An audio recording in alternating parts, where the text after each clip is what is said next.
Сәлеметсіздер ме, құрметті оқушылар, қазақ тілі сабағын бастаймыз. Бүгінгі сабақтың тақырыбы дара және күрделі зат есім. Сабақтың мақсаты: дара және күрделі зат есімдерді анықтай аласын. Сөйлемдерден дара, күрделі зат есімдерді табасын. Ең алдымен сабақ бастамас бұрын бейне жазбаға назар аударайық. Дара және күрделі зат есімдерді қайталау үшін жиналдық. Апай, мына кітапты жазғызып алуыма бола ма? Әрине болады. Қандай кітап? Әдебиет пәнінен қажетті деректер бар ма екен? Ұлы тұлғалар кітабы. Иә, бар екен. Дұрыс. Кітап бар адамның досы. Енді оқулыққа қарайық. Мына сызбаға назар аударыңдаршы. Зат есім құрылымы жағынан дара зат есім және күрделі зат есім болады. Апай, дара зат есім, негізгі зат есім, туынды зат есім болып бөлінеді. Иә, дұрыс айтасың. Негізгі зат есім түбір мен жұрнаққа бөлінбейтін, тек қана түбірден тұратын зат атаулары. Мына суретке назар аударыңдар. Ал туынды зат есім түбір мен жұрнақтан тұратын зат есімге қосымша жалғану арқылы жасалады. Мысалы, мына суретке қараңыздар.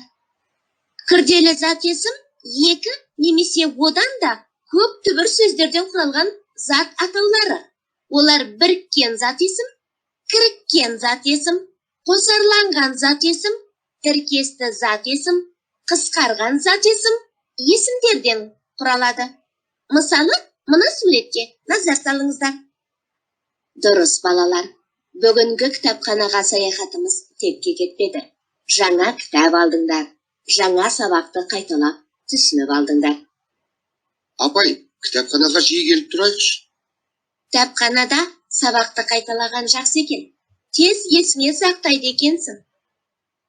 Әсіресе суретпен мысал келтірген соң есімізде жақсы сақталды. Жарайды балалар, сабақты түсініп алсаңдар қайтайық. Сау болыңдар. Балалар, бейне жазбаны көріп болсаңдар, зат есім құрамына қарата екі түрге бөлінеді екенін түсіндіңдер. Дара зат есім және күрделі зат есім. Дара зат есім өзі екі түрге бөлінеді: негізгі және туынды. Негізгі зат есім тек қана түбір сөзден құралады. Мысалы, қой. Туынды зат есім түбір сөзге қосымша жалғанады. Мысалы, қой, қойшы. Балалар, күрделі зат есім дегеніміз бірнеше түбір сөзден жалғанып келетін сөздер. Мысалы, түбірі тас, екінші түбірі бақа, сонда тасбақа деген сөз шықты. Келесі, бірінші түбір темір, екіншісі жол, темір жол деген сөз шықты. Келесі бейне жазбаға назар аударыңдар.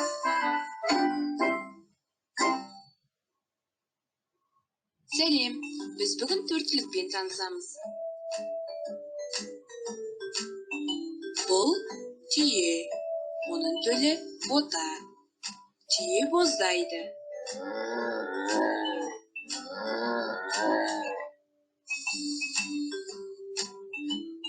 Бұл сиыр, оның төлі бұзау. Сиыр мөңірейді.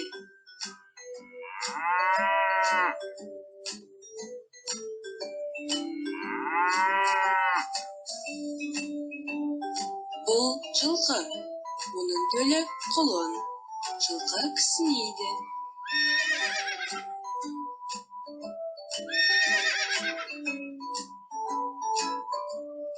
Бұл қой, оның төлі қозы. Қой маңырайды.